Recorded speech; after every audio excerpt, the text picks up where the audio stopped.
Good morning. I'd like to welcome you to our channel, Living in the Tennessee Bottoms. I'm Mr. Barry, and this is Miss Libby. Miss Levy. She doesn't talk real loud sometimes, unless she's talking to me now. Today we're going to take you on our little adventure of digging potatoes. And we've got our trusty pitchfork here. She's got her basket. She's got one potato in her hand. This is a red potato here. We planted two types of potatoes. We started digging a little bit here so we can give you a view. I'm gonna bend down here and show you what we got. That was the root of the potato after it died. This is my really first good adventure of doing potatoes. I think I told you that before in previous videos. You can see right there, there's still some baby ones forming. But what we've seen from other YouTubers is that when they die back, that's when you pick them 2 weeks later. These have been died back for a while. We have a few here, but I think the fatal mistake was I'm gonna give these to Miss Levy. Here you go. I like those little small ones myself. And you can see where we've unearthed the dirt, dug them up. You need a good trusty pitchfork. This one right here has been left out in the rain a little bit. Little hint there. Don't leave them rotted out or you'll be back at Tractor Supply buying another one, okay? What I seen on the YouTube videos from other people, and I didn't really comprehend it at the time, that they when they planted their potatoes and they started coming up, they had a compost pile and extra dirt, and they kept saying, well, I'm going to add an inch to this, and then he goes, I'm going to add another inch to it, and he was going up, he or she, either one was going, they was going up the potato plant as it grew up. As it kept getting taller, they kept pulling dirt up around it. I couldn't comprehend what they were doing is making a bed for the potatoes to actually grow in. I made a bed, me and Miss Libby, we made a bed, pulled the dirt up. You can see back behind me here that we have this bed made up. And we thought the bed, I did, was big enough for the potatoes to grow in. Well, they told us on the YouTube channels that you need very loose dirt. Hey, look at there. Hey, baby, gold there. These are good in green beans, ain't they? Miss Libby, she likes to cook green beans, fresh green beans, which we have over there. They ain't coming in yet. But you can see is, I thought we found most of them. It's going to be like a little gold mine going through here digging for more. But like I was back to what I was saying is, I didn't comprehend about pulling the loose compost up around the potato, keeping it loose, which I tried. I tried keeping the tiller run down through here because that's what the potato has to push out. It has to grow in that loose compost. Any comments? Give me a point of instruction on how to do this better next year. I will be glad to take it. Me and Miss Libby will be glad to listen to whatever you got to say. When we was growing up, we used to have a big garden, and then as we growed up and went out on our own, we had to work. Miss Barry went to the Army, and I was raising kids, and I had a full-time job too. Well, we got away from the gardening. We know all about gardening, but this right here, it's been a while since we've done potatoes. And sometimes we have to refresh our memory about our potatoes on the internet. So we've had to refresh ourselves on these potatoes. We used to grow corn, okra. All of those are pretty easy crops to grow. But potatoes I think this is our first year really growing potatoes. So the reason why we had to go on YouTube to look how the others did it is we had to just refresh our memory. But after we planned it, it just like, you know, going back to an old job or something. Yeah, now it's all coming back. Yeah. Go ahead. Yeah, it's just that we just got away from the potatoes. But over the years, we have raised corn. Corn is an easy crop. Okra, you can plant okra, and you're gonna have more okra than you could ever use. Cucumbers, same thing. But potatoes is in the spring time. You have to plant it at a certain time. Down here in these Tennessee bottoms, you know, it stays wet in the springtime. You have to plant them in February. In February, it's still freezing and stuff. So you have to make your beds and stuff before, like this fall, we'll make our beds, be ready for February or March to get them in the ground. So it's just we just refreshing our memory about that. Yeah, and on the potatoes, like I told you on the onions, which you can see over here in this grass bed, we went ahead and dug our onions. I didn't want to put you through all that torture. It was a lot of grass. They took over the onions. It came a good rain. It was easy to get them up. We got a nice little harvest.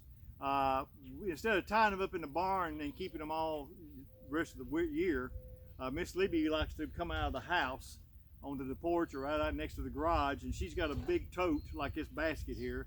We went ahead and put compost in it.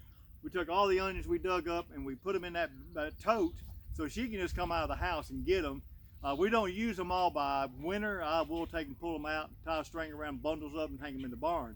But Miss Libby, I think my grandparents and your parents stored potatoes two different ways.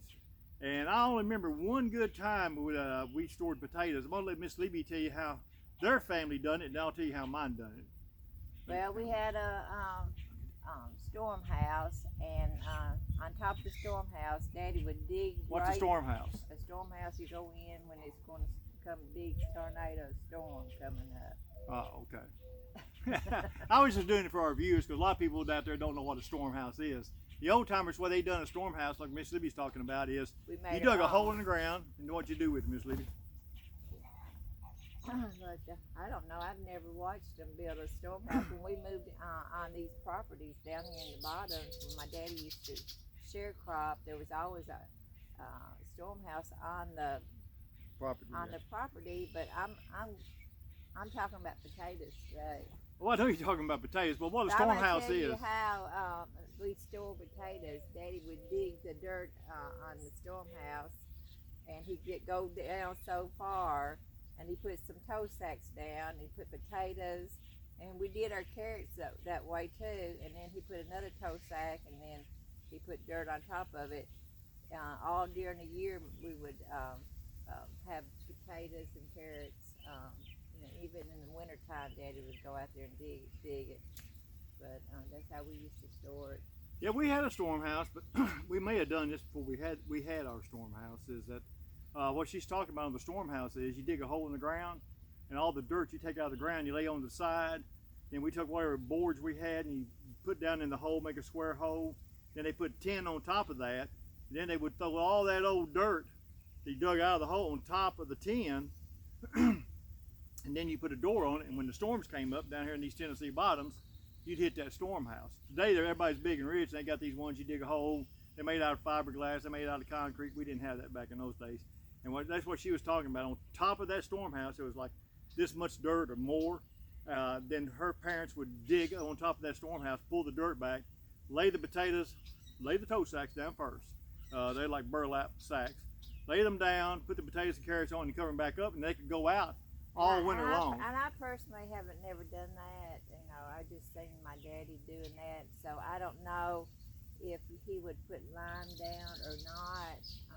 So I don't really know exactly how. I just remember how he done that. And then during the summer months, we would have bushel baskets of potatoes in the storm house because it was cool climate, wet, not weather, but it was cool in that storm house. Well, I always hated running down there and getting those potatoes when they asked my mom and dad to tell me to go get potatoes because I'm always afraid of snake might be in it, Yeah, it was cool, and snakes like a cool place. Yeah, Luckily, they would every once in a while be one in there, but we never got bitten. On my side is since we lived in the Tennessee bottoms, we live in a floodplain. All the houses was high enough you could walk underneath them. That way, when the backwater, when the rivers would push out and go underneath the houses and stuff, you didn't have to worry about getting your house.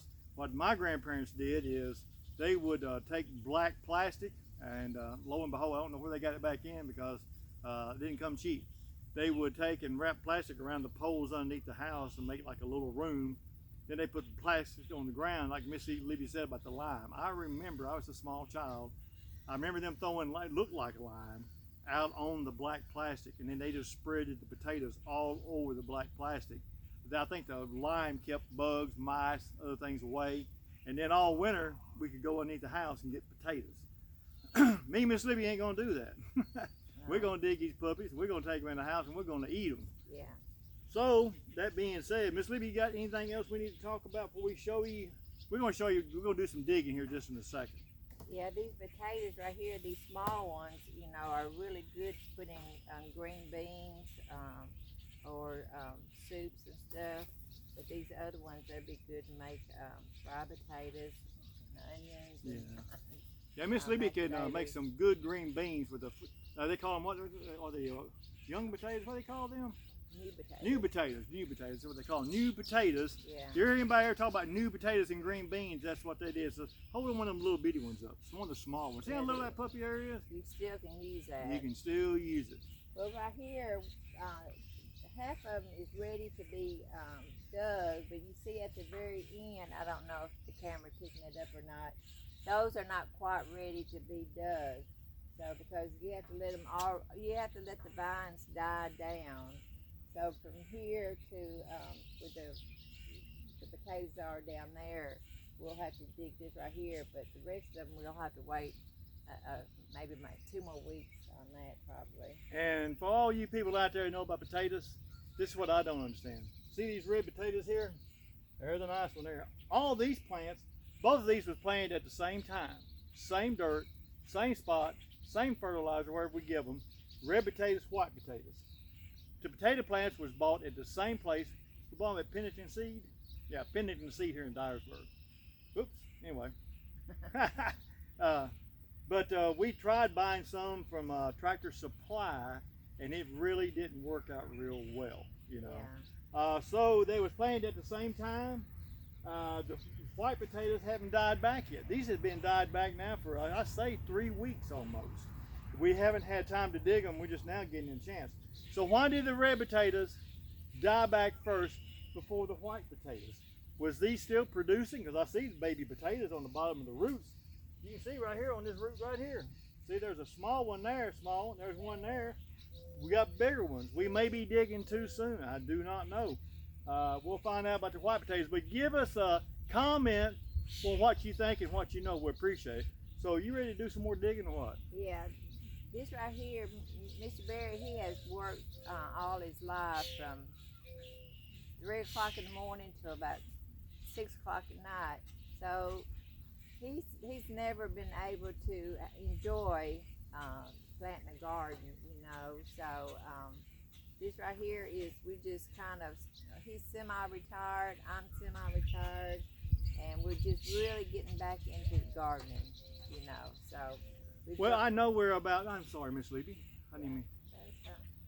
I'm kind of high strung. I guess you can tell. I didn't mean to interrupt Miss Libby, but that's what I was going to say. She was talking about me, the hours I've worked and everything. Yes, you have to work to provide and make a living for your family, but sometimes you got to know when to pull the plug. She and I started doing children's ministry 20 years ago. I was working 7 days a week, 12 hours a day. And was driving the church van. The church was just growing, and one day Miss Libby told me, she says, Mr. Barry, we just can't keep doing this. We can't work in the children's ministry, because she was having to do it on her own every other Wednesday, because I was on one of those swing shifts, and every other Sunday. So we prayed about it, sought God about it, and I was kind of like in the Bible where I wanted a sign, you know. You wanted one side of your pillow wet one night, and the next night you wanted it dry. So I prayed about it, and she prayed about it. We both was praying about it. And one day I at work, and I have to remember, I've been in this place for 17 years, #1 in seniority in my department, 5 weeks vacation a year. Back at the time, you know, we was making, I mean, good money per hour for this community. I'd been there all this time. And so one day, when I asked the Lord for this sign, He gave it to me. And maybe later on you can give me a comment and I'll tell you what the sign was. But I got the sign, I picked the phone up, called Miss Libby, and that's where cell phones was real popular, so I had to use a landline. Told her what I was getting ready to do, told her I was getting ready to walk in the office and give them my notice. So she and we talked about it. Well, I imagine we prayed about it right there on the phone, most time we do.